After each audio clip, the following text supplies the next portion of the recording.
Tatlong araw Tatlong yun. araw na inuman? Oo, tatlong araw yun. Itanong nyo sa mga asawa ng mga barkada nila, tatlong araw yun. Grabe. Basta kung sino maiwan, basta hindi dumadating ang Tita Susan. Hindi matatapos ang inuman. Pero Ano pag, yan? Anong iniinom nila? beer. Beer Beer lang. lang. Tutulugan mo naman yung beer. Tapos magigising ka, bibilangin kayo. 1, 2, 3. Okay, kompleto kayo. Tapos paano yun? Natutulog ba sila habang nagiinuman? Hindi, ano ka dito? Hawakan. Hawakan ka dito. Dito lang. Akala mo walang tarya yun? Kunyari, nagkulang kayo? Yung susunod na inuman nyo, you left me.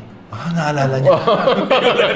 Pero may rewards naman yan sa pagiging kaibigan ni FPJ. Ito, bigyan kita example. Sige, sige. Si Max Alvarado. Niregaluhan ng Ninang Ran, si daddy ng FJ40. Nag-shooting sila, nakita ni Max. Tol, ang ganda naman ng Land Cruiser mo. Sabi sa kanya. Sabi na, bigay ni manager. Hingi ka doon kay manager. Binigay kasi sa kanya, parang nga alam ko, binayad sa kanya Camaro na 8. Hilig ni Max yun eh. Tito Max yun eh. Malalaking kotse. Hindi. Tol, tipo ko yan. Okay. Sa daddy, bahala ka sa buhay mo, hiningi mo, di 8 eh. Monday, 6 o'clock ng umaga. Nagring ang telepono namin. Hello, sino to?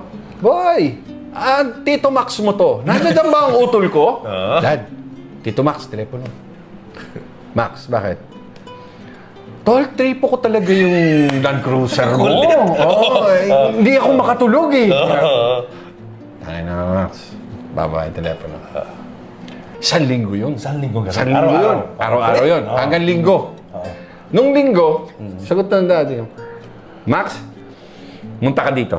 Uy, tuwa. Dating ang Tito Max. Nandun pa lang sa baba ng bahay, binato ni daddy susi po.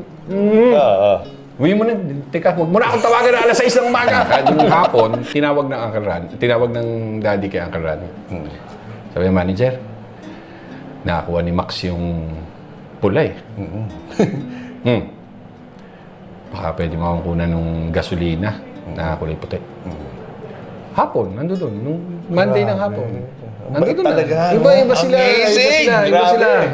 Iba sila. No questions asked. Basta darating lang yun. Dumating sila sa set. Pagdating sa set, dala ni Max yung pula. Yabang niya, no? Oo. May pamunas pang dala si Max eh.